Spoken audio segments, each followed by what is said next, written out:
নমস্কাৰ পুনৰ মোৰ কেইখনমান ছবি লৈ আপোনালোকৰ সন্মুখলৈ আহিছোঁ। পূৰ্বতে ছবিৰ বাবে আপোনালোকে মোক যি মৰম দিছে তাৰ বাবে অশেষ ধন্যবাদ জনাইছোঁ। আজি আকৌ লৈ আনিম আপোনালোকৰ সন্মুখলৈ কেইখনমান বিমূৰ্ত ছবি। ইংৰাজীত যাক কয় এবষ্ট্ৰেক্ট আৰ্ট ৱৰ্কছ।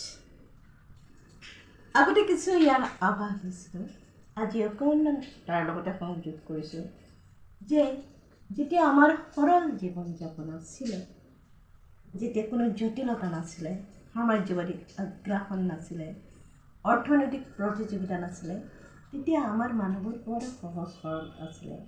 প্ৰেম আছিলে, আস্থা আছিলে, বিশ্বাস আছিলে।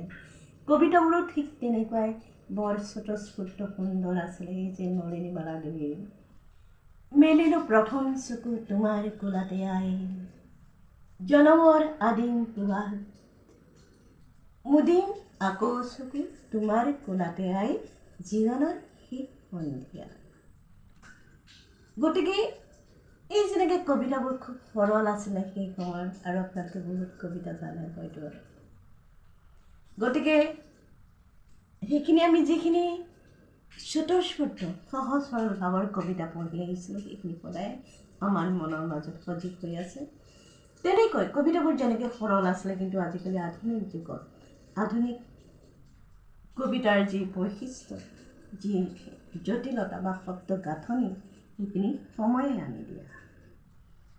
আনি দিয়া যে দ্বিতীয় বিশ্বযুদ্ধৰ পিছত যি অৰ্থনৈতিকভাৱে ধ্বংস সমগ্ৰ পৃথিৱী, পুনৰ গঢ় লৈ উঠি অৰ্থনৈতিক প্ৰতিযোগিতা, আগ্ৰাসন, সাম্ৰাজ্যবাদী শোষণ, আজিৰ কবিয়ে সৰল সহজকৈ কবিতা লিখিব পাৰিব। ছবিৰ ক্ষেত্ৰতো ঠিক তেনেকুৱাই যে সৰলভাৱে ক'বলৈ গ'লেও বস্তুটো সৰল হৈ নুঠে। গছডাল এডাল বিদ্ৰোহী অস্ত্ৰ হ'ব পাৰে। কেইখনমান মই ছবি দেখুৱাইছোঁ। এইখন ছবি কিছু পংকিলতাও আছে, কিছু আশাও আছে চাৰিওদিশে। তাৰ মাজতে এপাহ ফুলে চকু মেলি সকলোকে মাতিছে, আহা আমি প্ৰেমময়ী হওঁ, আমি স্নেহময়ী হওঁ, বিলাই দিওঁ মৰমবোৰ সকলোৰে মাজত। এইখন ছবি দেখিছে, এই যে বগাবোৰ দেখিছে, কিছু আশাৰ ৰেঙনিৰ ক্ষেত্ৰত দেখুওৱা হৈছে চাৰিওফালে। আৰু তাৰ মাজতে শেষত গৈ বগাই এটা সপ্ৰতি কি দেখা গৈছে, গুহাৰ নিচিনা এটা ঠাই দেখা গৈছে। এই ঠাইলৈ ঢাপলি মেলিছে সকলোৰে প্ৰতীক হৈ এটি পক্ষী ঢাপলি মেলিছে। পক্ষীটো আপোনালোকে দেখিছে নিশ্চয়। এইফালে চোৱা, এই পক্ষীটো যিহেতু বিমূৰ্ত, আমি বিমূৰ্ত ধৰণে আঁকিছোঁ। পক্ষীটোৱে ঠিক পক্ষীৰ ৰূপ ল'ব পৰা নাই। সকলোৱে আমি শান্তিৰ বাবে হাহাকাৰ কৰি আছোঁ। এইখন ছবিৰ অৰ্থ তাকেই কৈছে।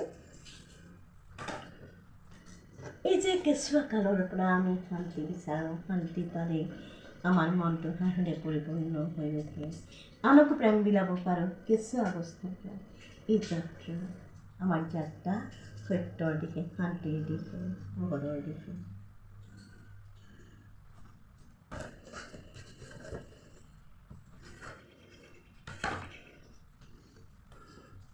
সকলো প্ৰতিযোগিতাৰ মাজত, সকলো দৌৰৰ মাজত আমাৰ জীৱন ক্ষণস্থায়ী।